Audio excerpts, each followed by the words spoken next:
Evening, the next talk in the Thailand's Urban Futures series. Before I introduce our speaker, who I think doesn't need a lot of introduction, let me just mention a few housekeeping details about events coming up. Just a very few. On Monday, there's a film in our documentary film series called Exit, which is about political extremists leaving their movements, and the following night, January 21st, we have a book launch, Mark O'Neill's book, Israel and China, From the Tang Dynasty to Silicon Wadi, which is about the history of Jews in China. And I think that's almost all we really need to introduce at this point. On the 28th, a panel discussion on the economic uncertainty in Thailand and Southeast Asia that's going on. As for tonight's speaker, maybe I'll preface it by saying a bit about our program committee here. The committee has, I think, 20 or 30 people, and I asked how they decided on choosing Ken, and someone said, what was it, like falling off a log?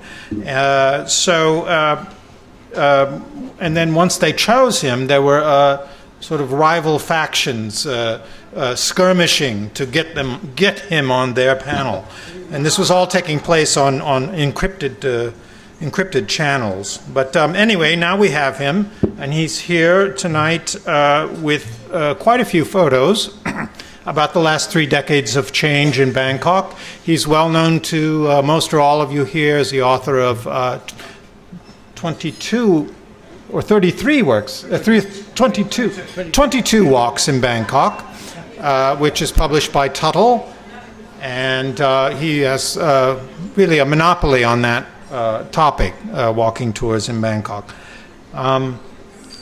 Ken has been a writer and editor in the region for 20, 30, 40 years now.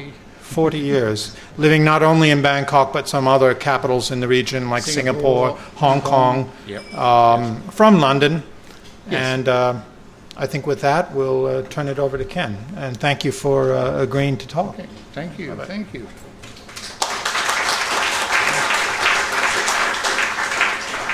Welcome to an evening with Ken Barrett.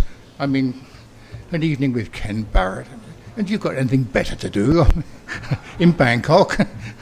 Anyway, it looks like a good gathering, so I mean, thank you all for coming.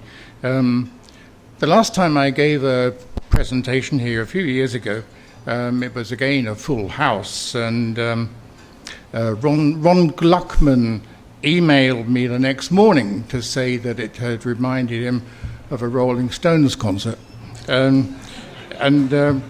He then made what I thought was a totally unnecessary comment regarding my age, and I hope that the non-arrival of his Christmas card didn't entirely upset his festive season. Thank you, Gwen, for inviting me, and the osteopath says that my arm will be working as normal in about 6 months' time.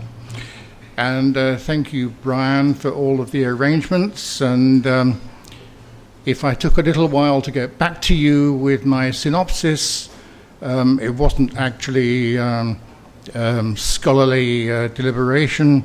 It was me thinking, how the hell can I get out of this one? Anyway, it's great to be here. I'm going to add some personal stuff to all of this. So this might be a good chance if you ask your neighbour to give you a nudge if you start snoring, you know. I first came to Bangkok in 1980, and I moved here in 1981, and I've either lived here or been closely attached to the city ever since. I met my missus here in 1982, and we've been together ever since, so that's 38 years. 38, you don't get that for murder, but anyway, we are very happy. So over the past 40 years, of course, there have been immense changes. And so I thought I'd give a bit of a retrospective as to what's been going on and how things are changing. Now, it's a habit of mine to take out-of-town visitors to Vertigo, the restaurant on the roof of Bangkok's 60-story Taiwan Tower. I don't do it very often because it's horribly expensive. But from the roof, I can point to a stumpy building way out, peering shyly from the surrounding forest of high-rise towers. And that's the Bangkok Bank headquarters on Silom Road.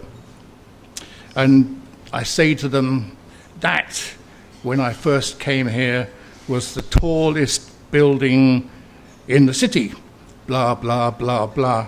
And I can bore for Bangkok on this subject. But they are truly amazed, because when you look from the top of the tower, it is like a jungle of skyscrapers. And in fact, today, Bangkok has the world's 15th highest total of buildings of 150 meters or more, with something like 70 now completed and 20 more under construction. And that's according to the Chicago-based Council on Tall Buildings and Urban Habitat, which goes around counting these kind of things. The tallest of these is Mahanakhon at 314 meters with 75 stories. But the Magnolias waterfront residents at Icon Siam will pip that by about a meter this year. And the Grand Rama 9 Tower will dwarf both of them in, I think, 2021 is the scheduled date, when it will top out at about 615 meters with 125 stories. So, I mean, that's an incredible height for any kind of building. I'd arrived in Bangkok just as the Bangkok Bank building was being completed. It has 25 stories, and before that there was the Chok Chai building on Sukhumvit, which was completed in 1978 and was almost the same height. Before that, the Dusit Thani Hotel at 23 stories was completed in 1970 and was the tallest building in the city for several years. The hotel was built on the site of an old mansion. They used a crane to build the central concrete core of the building and the lift shafts, but it wasn't the kind of tower crane that we see in Bangkok today, because there were none in the city at that time. This one was placed in the lift shaft, and it was simply cranked up as the structure grew. And nowadays, of course, you see tower cranes everywhere, and they are very, very sophisticated pieces of machinery that they can stand up by themselves, or they're bolted to the side of a building, or they're simply slid up and down inside the building. But back in 1970, the Dusit Thani was being built. That was the only tower crane in the city. The workers for the rest of the structure used ropes and pulleys and ramps and baskets of building materials to actually build the rest of the Dusit Thani Hotel. And the workforce were actually placed, they actually lived in the basement of the hotel. As the hotel structure rose above them, the workforce was housed in the basement. So I suppose that was an incentive to do pretty good construction work. Sadly, of course, the Dusit Thani is no more. We don't really know yet what else is going to replace the hotel, but it'll be mixed use and built by Dusit International in partnership with the retail and property giant Central Patana. So it'll be a retail come hotel complex. And I've been saying for years that what Bangkok really needs is another shopping mall. So it'll be very, very good to see that one take place. It will include a new Dusit Thani hotel, and I think we can all comfortably assume that the height will be a factor in the design work. Along with all of the 150-meter giants, there are about 5,000 or more smaller high-rises. So this has changed the face of the city entirely over the past 40 years.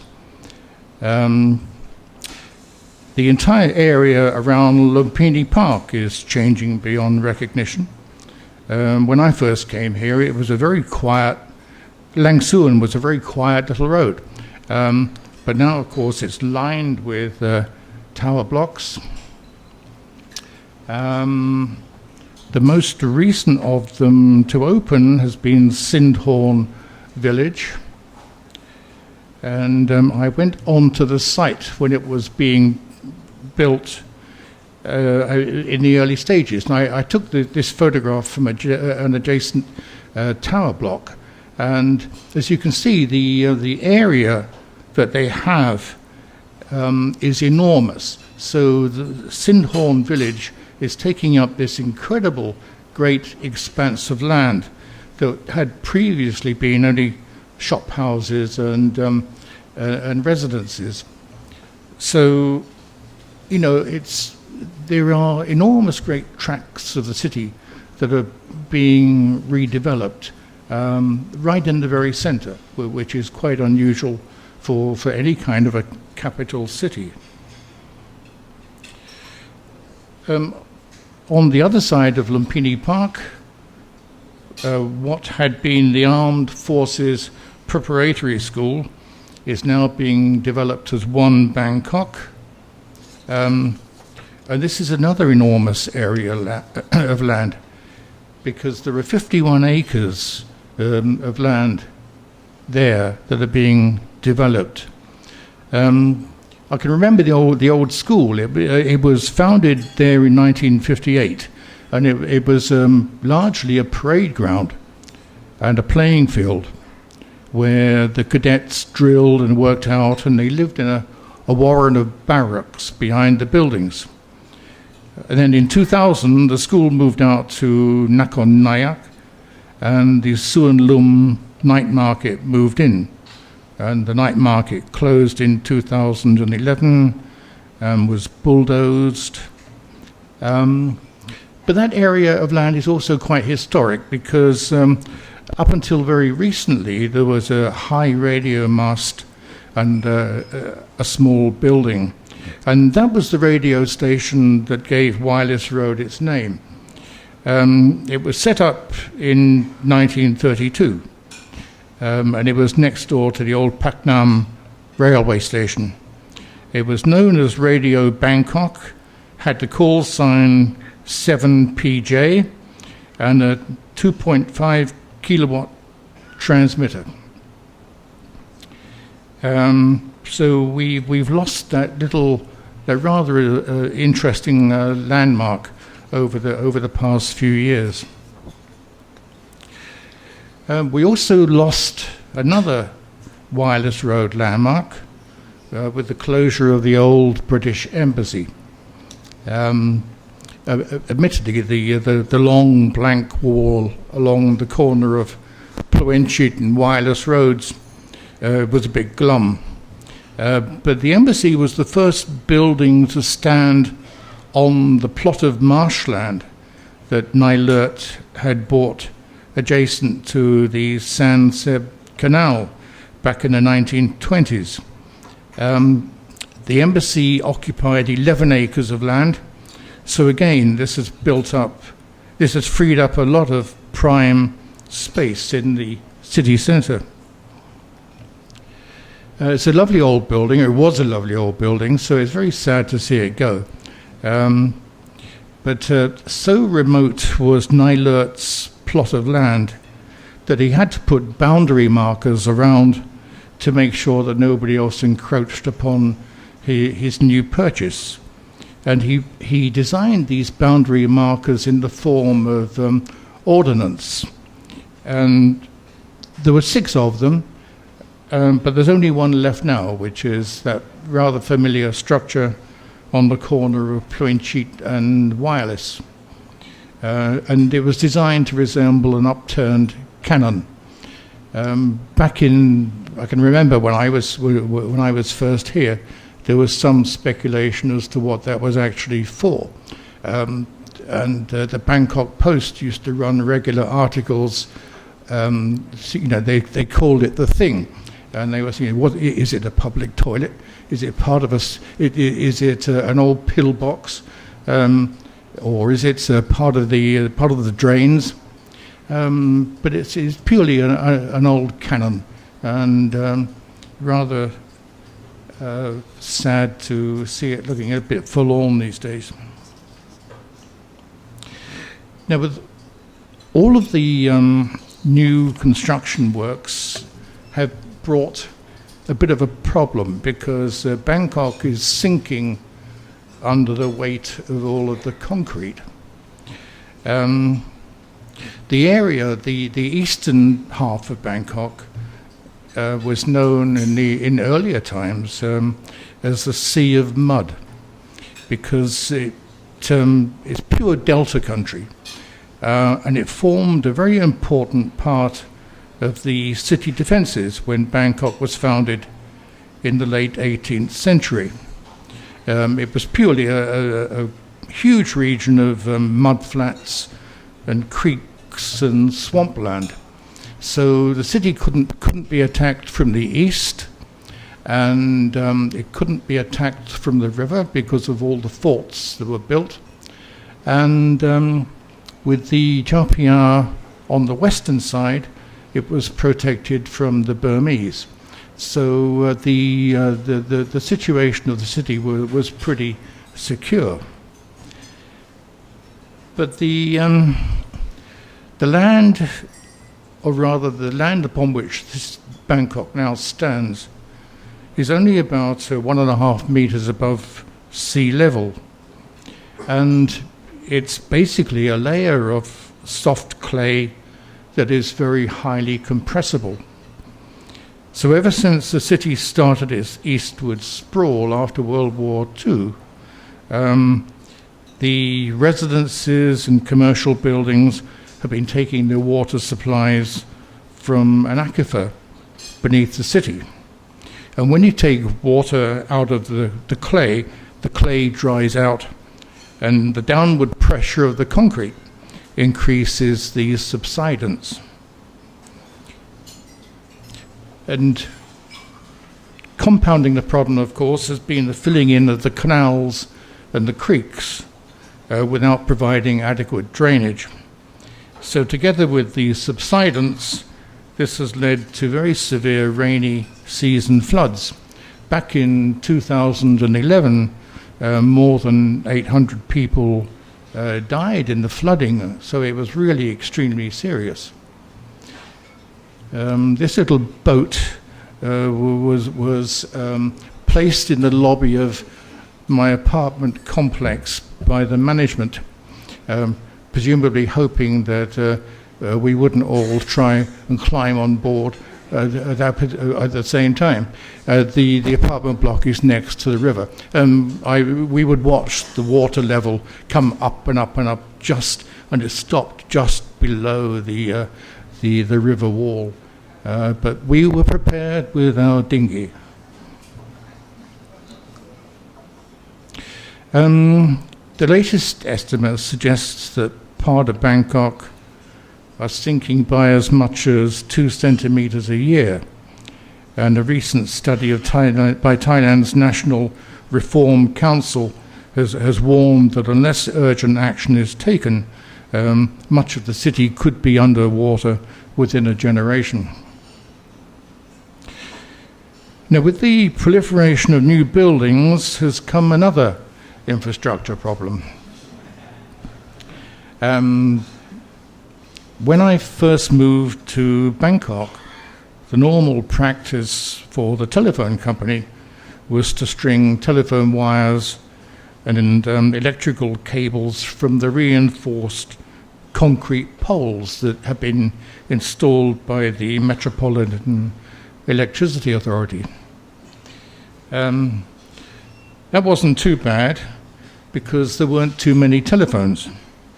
I rented a house on Soi Rudi that actually had a telephone, of which the landlord was very proud.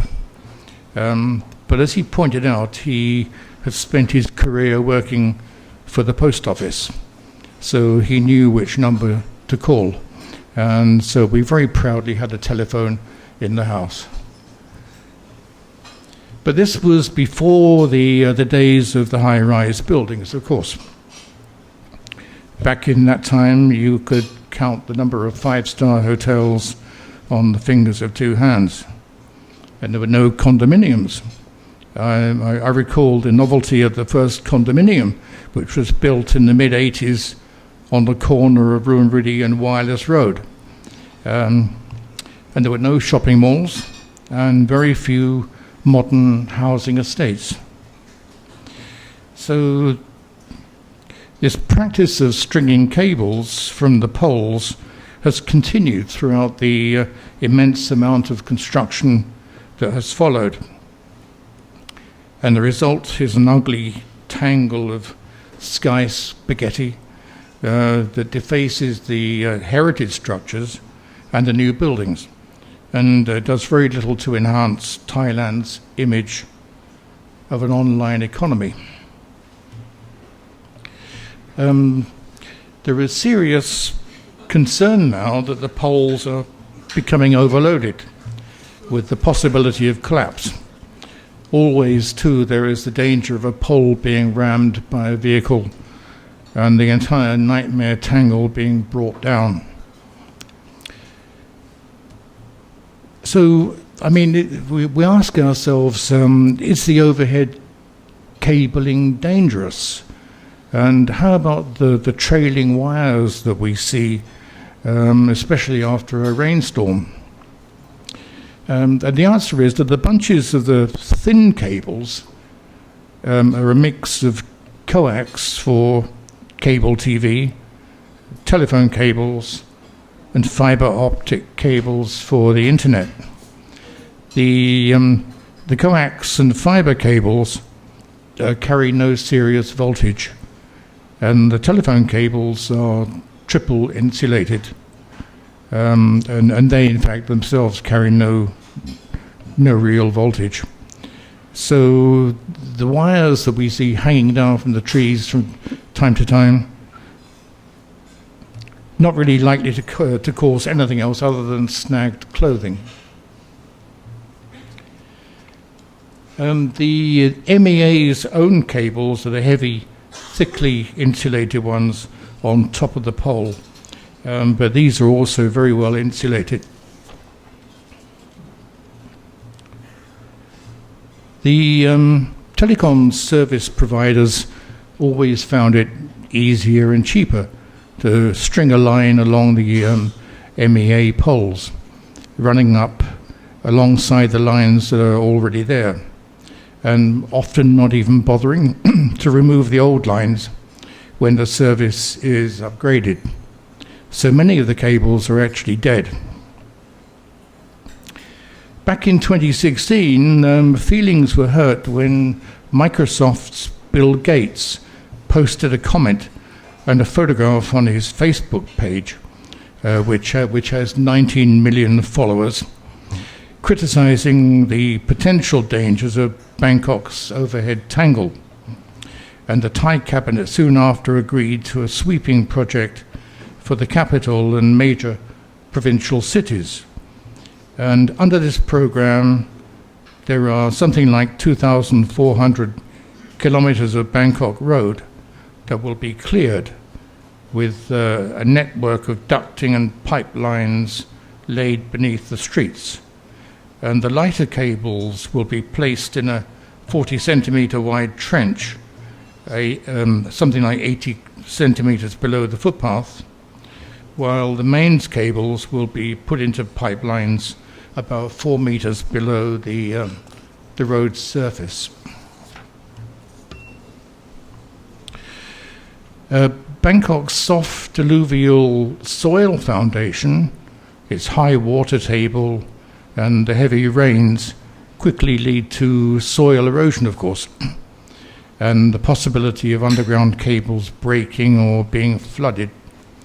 But sound bedding of the ducts should lessen the possibility of erosion, although Bangkok is, of course, badly in need of a new drainage system.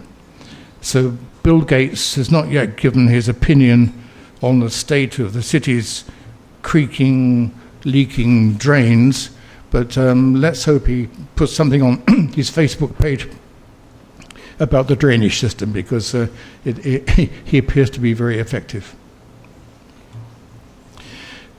I mentioned vertigo on top of the Banyan Tree Hotel, and this was the first of Bangkok's rooftop restaurants, and I think I was the first writer to actually review the place when it opened about 20 years ago. At that time, it really was very basic. Much thought had been put into the venture by the hotel management. The furniture had to be anchored against the sudden gusts of wind, and the tablecloths had to be pinned very firmly in place, and a close eye had to be kept on the lighter members of the staff. But the restaurant was a tremendous success.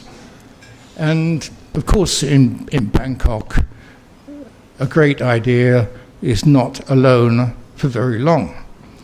So very quickly came Sirocco at the Dome, and again I was the first journalist to review the restaurant. And now it seems every hotel has to have a rooftop, or at the very least a top floor restaurant. So many of the hotel towers have put very, very attractive and very expensive restaurants on the roof.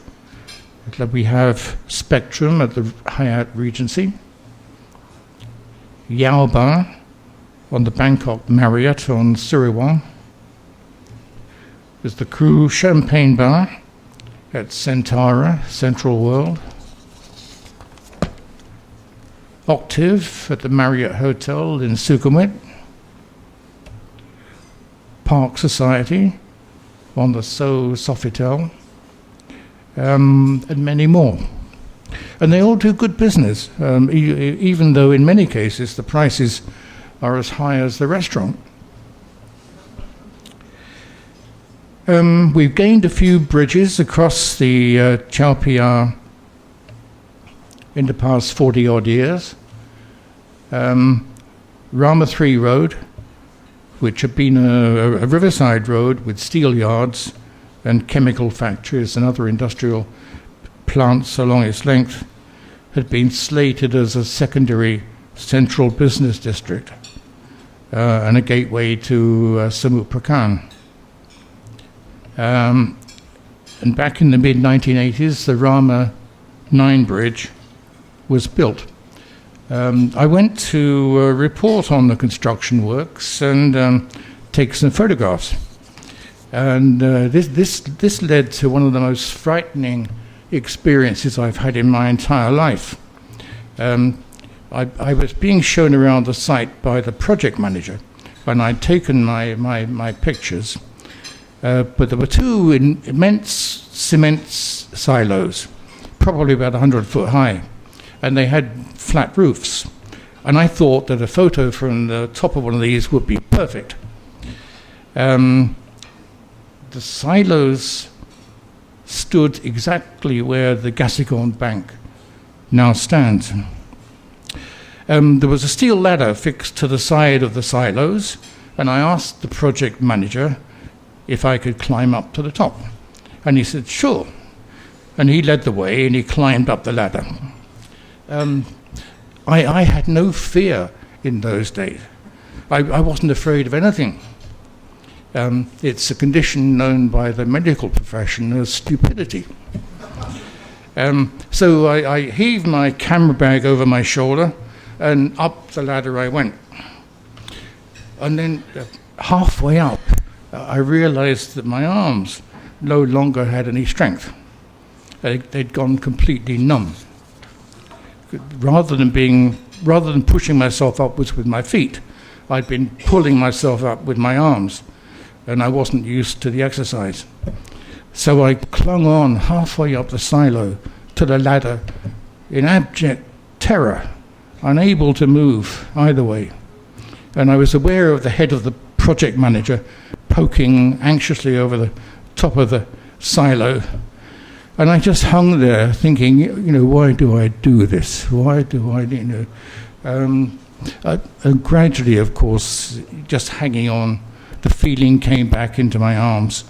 And I carried on climbing upwards because I wasn't going to give up and go down. Not after that. So I went up to the top. I flopped onto the roof. And I looked at my arms, and I found that the upper and the lower parts of both arms had swollen up, and I looked like Popeye the Sailor Man. But I got my pictures, and I live, and I'm still alive. One of the most encouraging aspects over the past 40 years has been the move towards the conservation of old buildings. A couple of years ago, I stuck my neck out and predicted in a regional newspaper that the Customs House building was about to be transformed into a 5-star boutique hotel. My prediction was based on the fact that developers had, since the year 2005, been sitting on a 30-year concession to restore and convert the old Customs House premises. But nothing had happened, except that the Thailand Treasury Department, which is responsible for the building, was now getting just a wee bit impatient. In October 2016, the Treasury gave the developer 30 days to come up with a realistic plan or lose the concession. And the developer himself had meanwhile undergone a transformation, having been acquired by the BTS Group, which runs the Bangkok SkyTrain. And they'd received a massive input of funding, and they'd been renamed as U-City. And U-City had been investing heavily into Thailand's hotel sector. So restoration and rebirth of the Customs House seemed to be a logical progression. And I wrote my piece in the newspaper, and I waited for something to happen, and I waited and I waited. But logic doesn't always apply in Thailand. And every time I went past on the river bus, I noticed with an increasingly glum sensation that nothing was happening, and that the steel sheeting was still in place over the doors and windows, and the locals were still using the forecourt as a car park. So I began to despair. I mean, why is it my face that always gets the egg? But then, amazingly, in October, it was announced that U-City and the Fine Arts Department's Division of Archaeology were about to begin a 6-year restoration that will see the Customs House brought back to its original splendor and become a beautiful boutique hotel.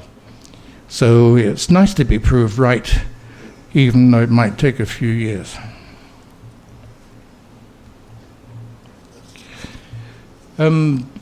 rebirth for the Customs House has in fact always seemed likely, over the past few years anyway, because the long sliver of land running alongside the river there up as far as the River City complex, in fact, or further, has emerged as Barrett Creative District, which is a totally spontaneous development that's occurred through creative people moving into the rundown warehouses and shop houses and turning them into galleries and boutiques and hipster restaurants.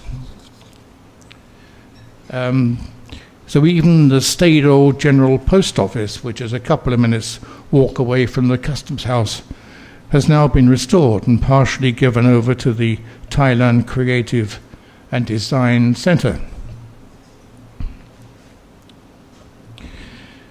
Even the old warehouses can be brought back to life, and we're seeing this all over Bangkok. A disused pier and warehouses that had been owned by the East Asiatic Company at the rather unfashionable lower end of Churun Krung Road started all this off. The warehouses were dated from 1907 and had lain unused for years and years. But they were converted a few years ago by real estate company TCC Land into an entertainment complex and night market named Asia Teak. And that has been very successful. It's got a riverfront walk, 1,500 shops and stalls, 40 restaurants, and a lovely brightly lit Ferris wheel. And it's Asia Teak has transformed that rather glum part of Churun Krung into a very attractive place to go for local people and also tourists, overseas tourists. And at the same time, they've kept the old warehouses, an old sawmill, a World War II bunker, and a huge dockside crane. Towards the top end of Churun Krung Road, behind the Portuguese embassy, 7 large and disused warehouses have been converted a couple of years ago into Warehouse 30, which is a very fashionable centre crammed with arts and tech, startups and shops and restaurants. Directly across the river, Icon Siam has recently opened as a mega centre for shopping and entertainment. But this sits within the Klong San area. And Klong San has itself become a creative district, again, similar to the Barrett area, as it has plenty of old warehouses and wharves and shop houses that have been taken over by the young creative types.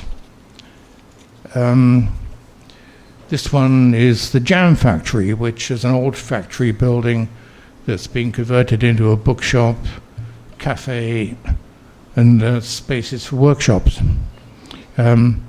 It's been very successful. And again at Klong San, the latest development has been Long 1919, which is an old Chinese port dating from the middle of the 19th century, complete with a shrine to the goddess Mazu. And here there's about 13 arts and crafts stores, along with a number of shops and restaurants. And again, the conversion has been very sensitive towards the original buildings and fittings. And the quay itself makes a very pleasant riverfront terrace.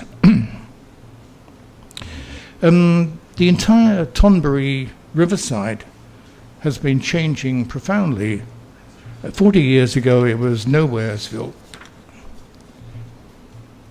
The riverbank has gained a distinctive new landmark with the Chinese pagoda, erected in 2001 by the Chi Chin Kor Society. It's a charitable society which had been formed in 1952, which provides works for the poor and in disaster relief. During the first 40 years, the society moved around a bit, but they settled in the Riverside site in 1993, and they built a temple and a very attractive Chinese-style temple with multiple roofs clad in ceramic tiling. And Saturday morning is a good time to visit the Chi Chin Kor temple, as there is a service with a sizable crowd and an open-air restaurant at the side of the compound. And you can also climb up inside the pagoda, and there you can get the most lovely views of the river and the city. Nearby, Bangkok gained a much-needed public park with the Princess Mother Memorial Park. The late Princess Mother, who was born in 1900 and passed away in 1995, grew up in this particular area around Wat Anand Karam. And she attended school there. And although the original house that she and her family lived in no longer stands, there are similar buildings.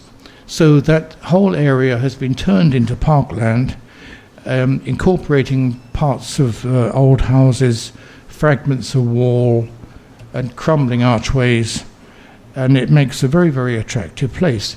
There's a couple of exhibition halls there which display photographs and mementos of the Princess Mother's life, and there is a reconstruction of the house that she lived in when she was a child. One of the features of Bangkok in recent years has been the fact that local residents have been taking affairs into their own hands and renovating their own neighborhoods. Kudijin, which is the old Portuguese district on Thonburi side, is one case. This district had been settled in the time of King Taksin by Portuguese survivors of the sacking of Ayutthaya. The Portuguese had been valuable allies to the king and had supplied cannon and muskets for his army. And when they arrived in Thonburi, the king granted them their own enclave on the riverbank. And here they built their own church, Santa Cruz, or Holy Cross. And the descendants of the Portuguese still live there in the same land, in a very neat little village that has remained entirely Catholic and regards the Santa Cruz Church as the center of their community. This very charming lady is one of the descendants of the original settlers, and she tells me there's about 200 families living there. Her name is Kunnavani, and she has and her family have opened their own private museum in Kudijin, inside one of the old timber houses that the family owns, and they've done it all themselves. They funded it themselves, and there is a coffee shop on the ground floor which helps to supply finance, and it's become quite a low-key attraction, but it's one of these educational things that when you really love a certain district, then you will put everything into it. And she's getting quite a few visitors now from overseas and from locally.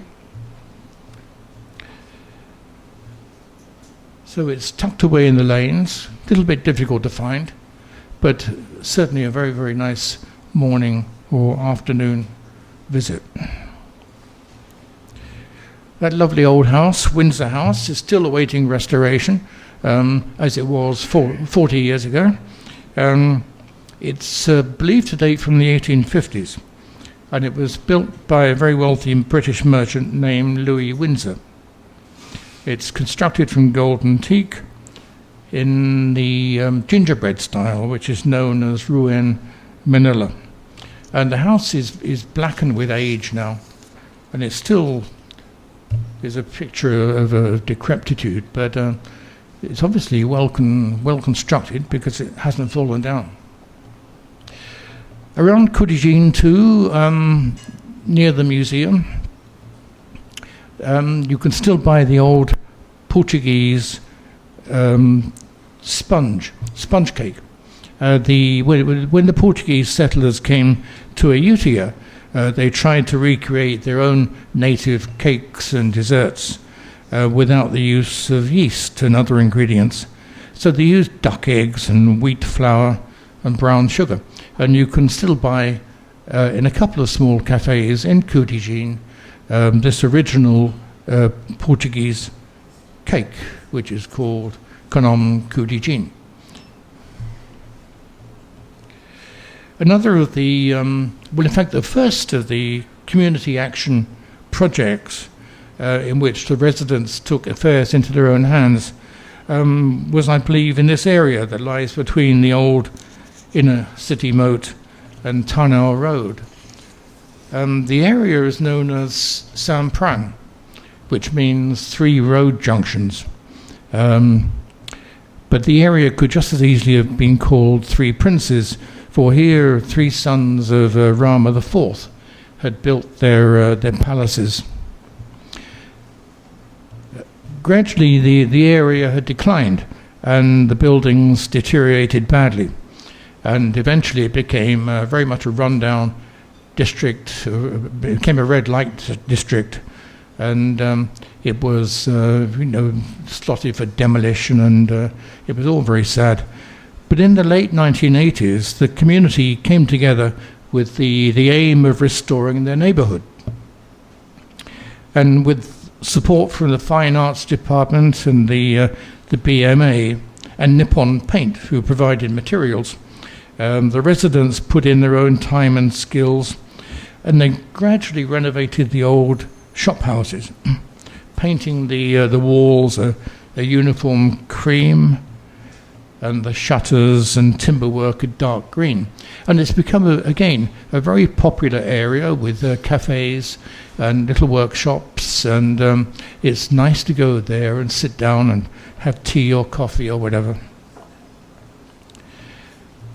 On one side of one of those streets, you'll find a number of veteran cars in various stages of being repaired. And this is the work of U Somrot Gao, a garage that specializes in maintaining old vehicles. This motor shop was actually the first one in Siam, and it served as Bangkok's first driving license bureau. So the very few Siamese citizens who could afford cars would come here to register them and get their driving permits. And they also had to prove that they could drive, so they would drive around the area to demonstrate their driving skills. So you can walk past here at any time and you're going to see a few old classic cars out in the street. And it's a bit scary that I can remember so many of them when they were just ordinary cars being driven around the streets of London.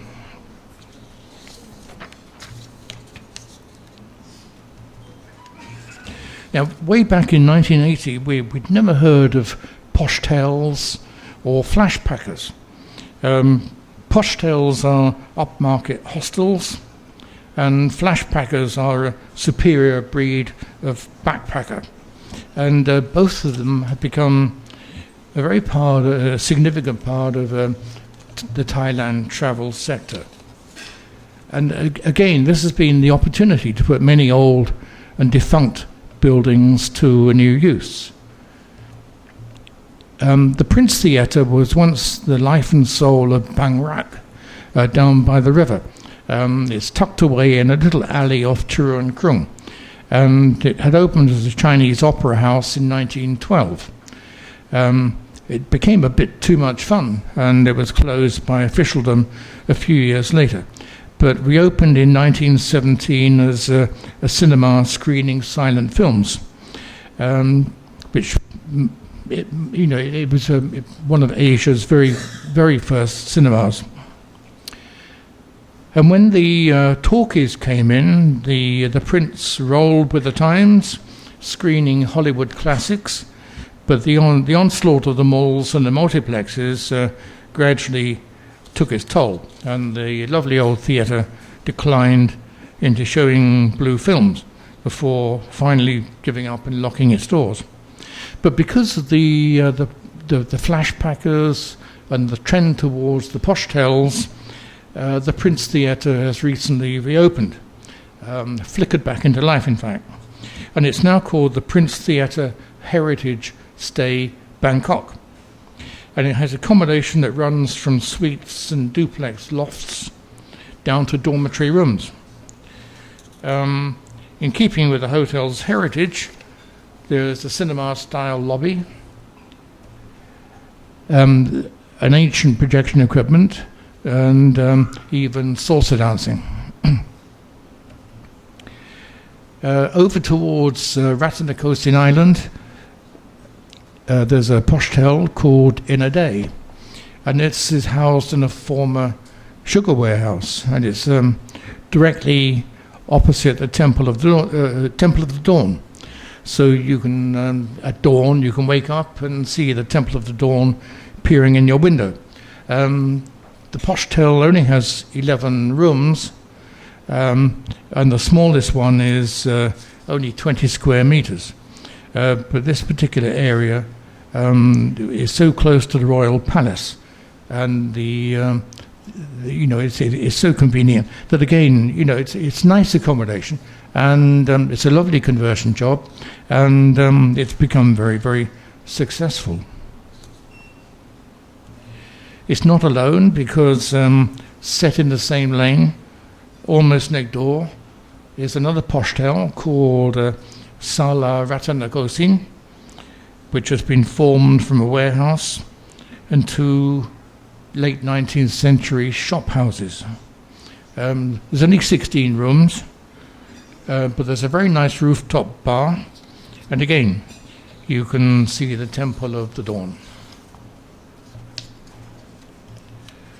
Over on Dinsu Road, another Postel conversion example is the printing house, which stands in a former printing works. It's owned by a family, and the Postel has been set inside this old printing works. And again, it makes a very, very lovely hotel. They've done a super job with the lobby, with the old printing press and some other old equipment, and even the kind of metal stool that a compositor used. And again, success from an old building that was 70 years old and would otherwise have been pulled down. Over on Sathorn Road, although most of the old, Sathorn Road used to be a beautiful road. With big flame trees on either side and a very, very attractive clong going through the middle. But most of the old mansions have gone now. But the house of Mr. Sathorn himself still stands. It's one of the very few mansions left standing on Sathorn Road. His name was Luang Sathorn Ratchayuk, and he was the first person in Bangkok to privately fund construction of a canal and road across his property. And he built Sathorn Road in about 1890. And he made a profit by selling off plots of land on either side of the canal to private owners who built their own houses. And he built his own ornate mansion here.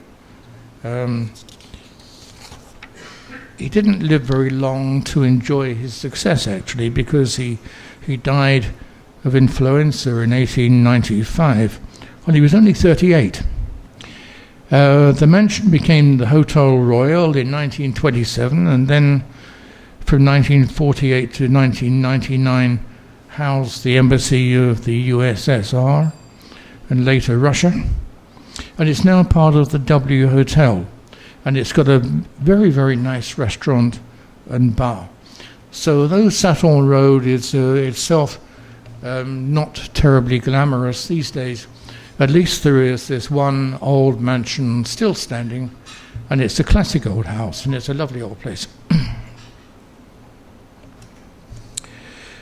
Bang Krachao, which is the island formed by the curve of the river at Klong Toi, is also an example of residents taking things into their own hands. It's a lovely little island, totally unspoiled countryside, not very well known even by Thai people. And there are orchards and bits of jungle and little temples and villages all tucked away in the greenery.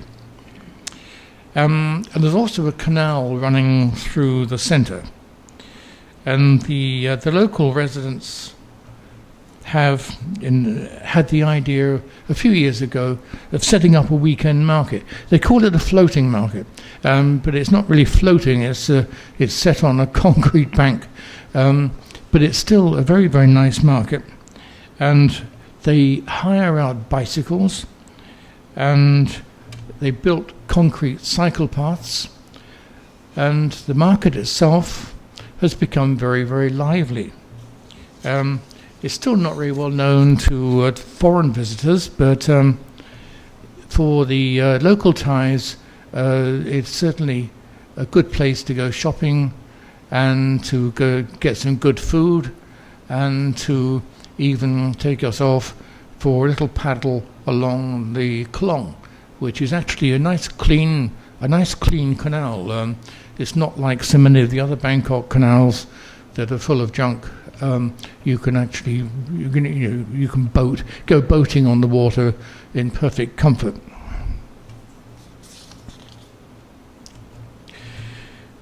Now, lastly, one of the big changes since the 1980s has been the sad demise of the English language publishing industry. As with publishing throughout most of the world, it can't really compete with the internet. Back in the 1980s, English language publishing was thriving in Bangkok. And one of the magazines was this one, called Senior Management. And the editors were running a story in one issue on businessmen who, rather than returning home to their wives in the evening, spent their time boozing in the bars. And they were in need of a model to appear on their front cover. And for some reason they thought of me. I can't imagine why, but there I am, immortalized on the front cover as Senior Management, 1983, and as you can see, I haven't changed a bit, unlike Bangkok. So, I can't hear anybody snoring. So that's about me having worked through very nearly 90 photographs. So if anybody's got any questions, I'll do my best. Well, thanks so much for that.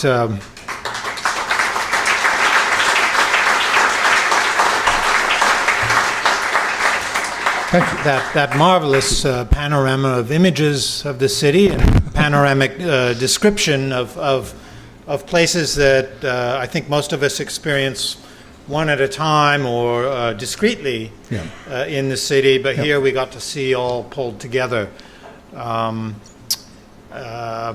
Maybe before we throw it open to the floor, we'll have 4 or 5 questions then, but maybe I'll ask the first question, which would be about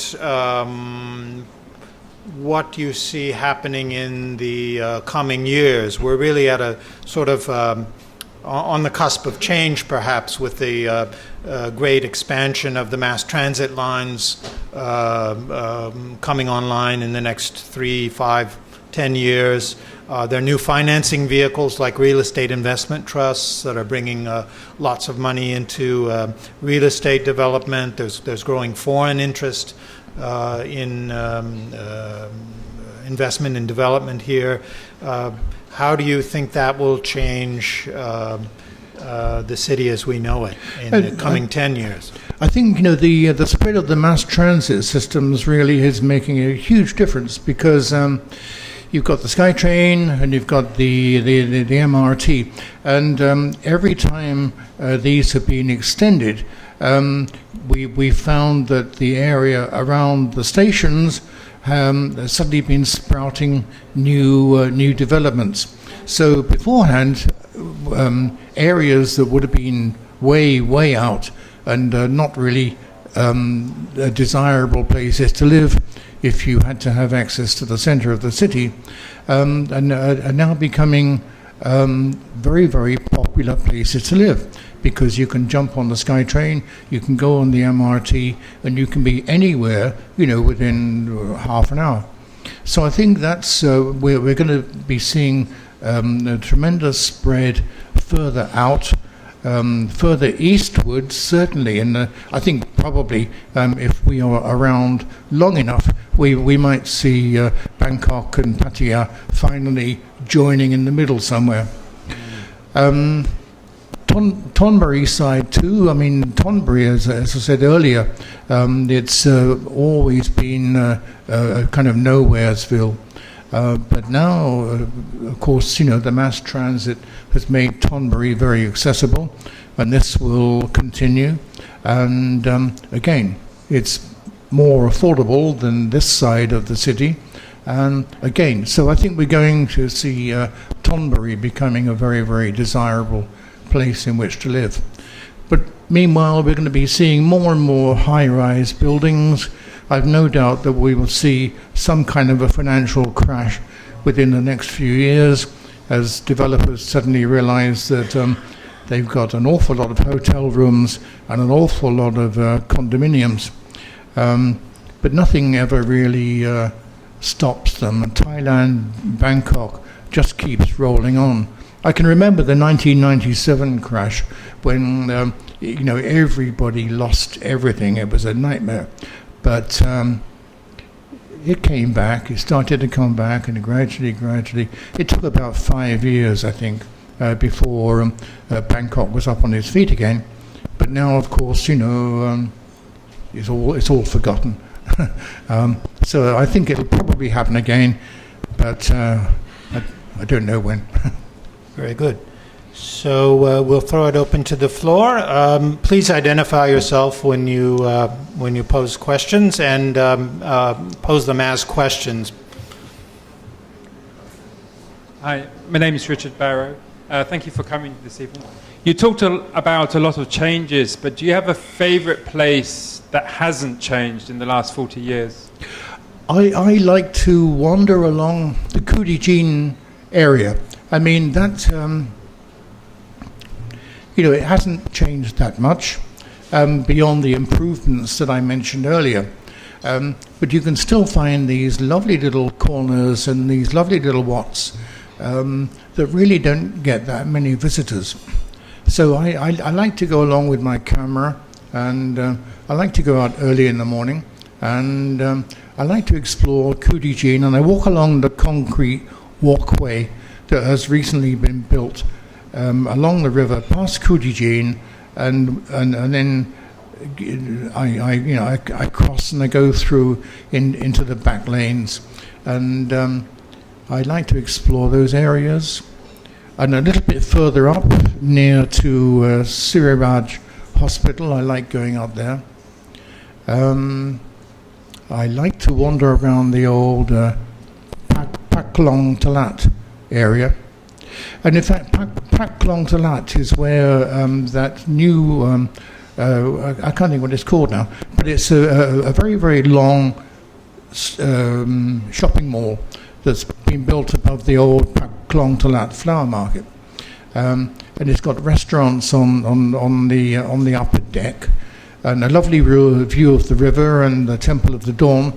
And I take people there sometimes when they come in from out of town, because you can sit out on the open deck by the river and have a nice meal. But for some reason, that walkway has not been very well marketed, so the restaurants are still rather quiet. But it means that the prices are still quite low. So it's a good place to go. Yes. Good. Douglas. Thank you. Recognition. Doug Sanders from Mahidol University. Yes. I live in the Creative District, but I understand the Creative District actually as something that, as a concept that was developed largely in the interests of the hotels. We have this series of classic big hotels on the river, situated to take advantage of this as the one physical site within the city. But the Bangkok area, the river area, is in fact isolated from the central business districts, isolated from the royal city, isolated from Sukhumvit. So the creative district was to sort of deal with the fact that these hotels did not have an immediate hinterland. There was nothing, almost nothing, for the patrons of the hotels to do in the immediate area. And the area, as you would understand, is really a very odd area. It's quite mixed historically. It was a Farang area for a while, which led to the creation of Chronicling as a road. It has some Muslims. It has some East Indians, and some of the new things like Soul Bar, which happened in the creative district, have failed economically, and it appears that Warehouse 30 is also in financial trouble. So recreating or creating something new as a cultural district in the area has really not been particularly successful. And in fact, I think we have to face the fact that Icon Siam is the one thing which is really bringing people into the area. And that, of course, is another big mall. So I am troubled. My question is, I'm troubled by the what I see as the very, very limited success of the creative district idea and its move into our standard mall pattern of development. And I wondered whether you agreed with this somewhat critical view. I think that the creative district was it happened spontaneously, and it wasn't done specifically as a tourist attraction, but rather it was the very cheap and the rundown properties were taken advantage of because they had low rents and they were glad to get tenants. And so artisans and designers and people who wanted inexpensive space moved into those cheap properties. And from there arose a number of restaurants and little boutiques and art galleries and this kind of thing. And I don't know if it was actually designed really as being a tourist attraction. Obviously, the restaurants and the galleries and the boutiques would want to get the business they could. But then if you really are looking at, selling clothes, selling handicrafts, you're not necessarily selling out of the premises, but you're selling around the around the city. So I saw it as being a spontaneous movement that was purely, the result of people looking for cheap business accommodation, somewhere to work, somewhere to, just hang out. I don't know if the hotels themselves promoted the idea. I mean, I imagine they were delighted to see it, but I don't know if they actually, Well, if I can interject, maybe there were both things going on. Yes, the hotels perhaps piggybacking on the... Yes. I'm sure that they do now, but in the very early days, I don't know if they did. Icon Siam, as you mentioned, that's totally modern. Again, it's new Bangkok and not old Bangkok. So I would imagine that they've got a very sophisticated marketing operation to get the tourists going over there as well as the local people. So there's a lot of space over there. They've got a huge area. I would think they're going to have to work hard to promote it, but something like that becomes a destination in itself rather than purely a restaurant. It's somewhere that you go for a day. But it's very interesting. It's the fact that so much of this happened spontaneously. I think it's one of the interesting trends that I've seen over the time that I've been here. Yes. Good. Next question, please. Ken, thanks so much for that tonight. It was really interesting. I'm a resident of, my name's Jonathan Miller. I'm with Channel 4. I'm a resident of Klong San and absolutely love living there. One of the things I've noticed with Icon Siam is that it has got this ground floor area which has become incredibly popular with Thais, which has got really good food in it. And it is street food, but it's in this absolutely hideous shopping centre environment. It's mall food, but it's really tasty. Yeah. Now the problem is that it's depleted massively from the wonderful little Klong San market next door, yes. And the number of people who go there has just diminished and tailed off no end. Do you see that as a trend? Because it's happened. I mean, I worked in the Philippines a couple of years ago and was appalled by the mall culture there. And do you see that as something that's going to happen here? And that's going to be very, it's very sad when you see the wonderful Thai street food being confined to shopping malls. Yes, I think it will. Yes, I mean, to be honest, if you're confronted with the alternative of sitting in a hot and fume-laden street to enjoy your street food, or you consider a nice air-conditioned shopping mall in total comfort and enjoy food, then I think certainly for the younger Thai people, it's no contest.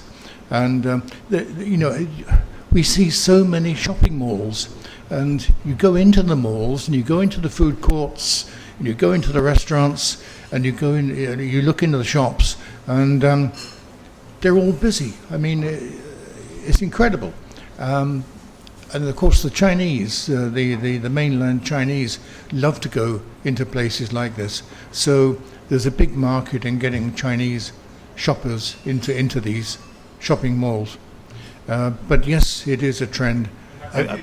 I think that there's a wall by Icon Siam where there are mural paintings of the street vendors that used to be there. Yeah. So. Yeah. Yes. Yeah. I mean, it'll continue. Yes.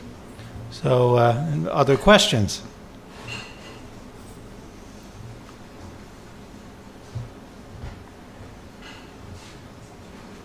Anyone want to take the mic? Yes. Peter Metcalf, formerly retired from UNDP. Just first, that in 1970 I moved into an apartment building from which on Saturn and we could see the Dusit Thani being built. And now I'm old enough to see the Dusit Thani, which everybody said was the first skyscraper in Bangkok, being destroyed, which I must say makes me feel quite old. Yes. But my question is related to that. It's about the sinking of Bangkok. When the Dusit Thani was built, some people were saying it'll sink. It'll be like the Opera House in Mexico City. It'll be in a generation, this is now 2 generations later, it'll be below the surface, it'll have sunk 5 or 6 feet, the way the Opera House has done in Mexico City. The metro people in those days said, you can never build a metro in Bangkok. It'll sink. It's too soft. I just wondered if you had any comments on that. If you go along some of the streets in the centre of the city, I can remember back in the 1980s on Soi Ruam Rudi.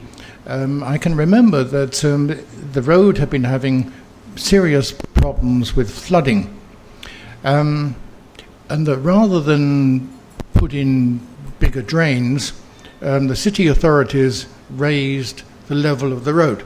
And it was a typical Thai solution. And if you go around some of the older streets and you look at some of the older buildings, you will see that the doorsteps are actually below the pavement level. This is because the roads were built higher to try and alleviate the flooding. To be honest, I don't really know what the future is regarding the sinking of the city. I mean, this has been a story since I've been here, certainly, like yourself. I mean, there were horror stories of the city disappearing beneath the waters of the Chao Phraya. But I just don't know how fast or how quickly or how much it is actually sinking. All we know is that we get these dreadful apocalyptic warnings, and that we do suffer from flooding on a regular basis. And we do know that the huge weight of the concrete buildings must be compressing the land. And we do know the water is being taken out of the underground aquifer, and that the clay is drying out, and consequently the land is going down. But what the future is, I don't know. We have further questions? Yes.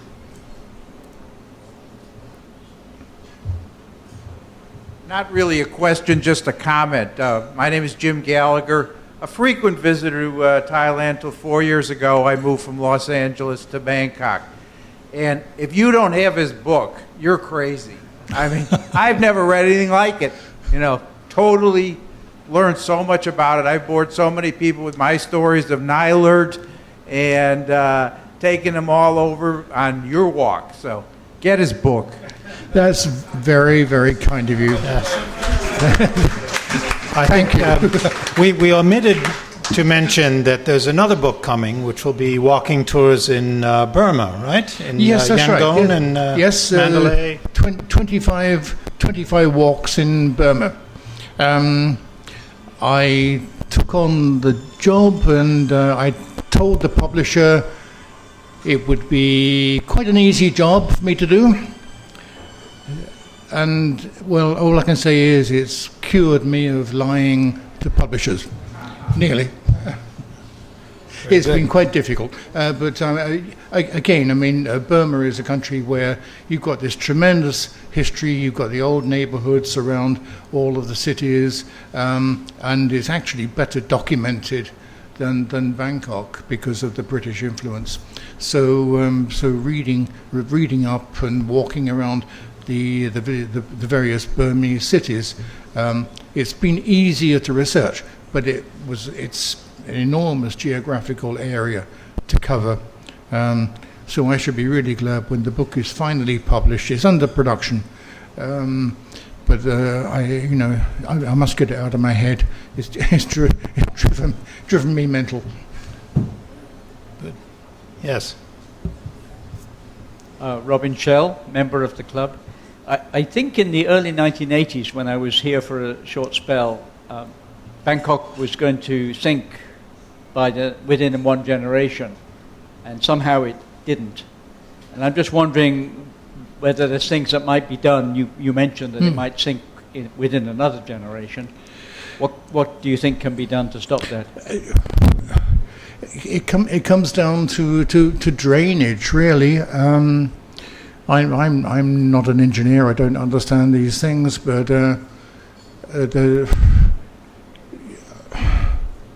if you drain the land properly, then you alleviate the flooding. But as far as the city sinking is concerned, then all you can do really is to make sure that you've got flood defences in, and to make sure that your structural engineers are continually keeping a watch on the high-rise buildings to make sure they don't start to fall over. And if you look at any of the very tall towers that have been built in Bangkok, the foundations are massive. I mean, they go down a huge distance, very often nearly, or as far, in fact, as a superstructure. So they're actually not on the ground. It's on the surface of the ground. The piles go right down to the bedrock, and the weight is taken on the bedrock or on the very, very hard clay, which is down several hundred feet below the surface. So if your building is anchored very firmly on the piles, it should stay in place. But if you've got a building which is floating on the surface of the ground, then you could have a bit of a problem. Well, do we have more questions? Any Thai observers of the city over the last 30, 40 years who would like to comment? All right. Well, Ken, thank you very much. Good. That's been a wonderful presentation. And yeah. Thank you, everybody. It has been a pleasure. I really enjoyed it myself. Good.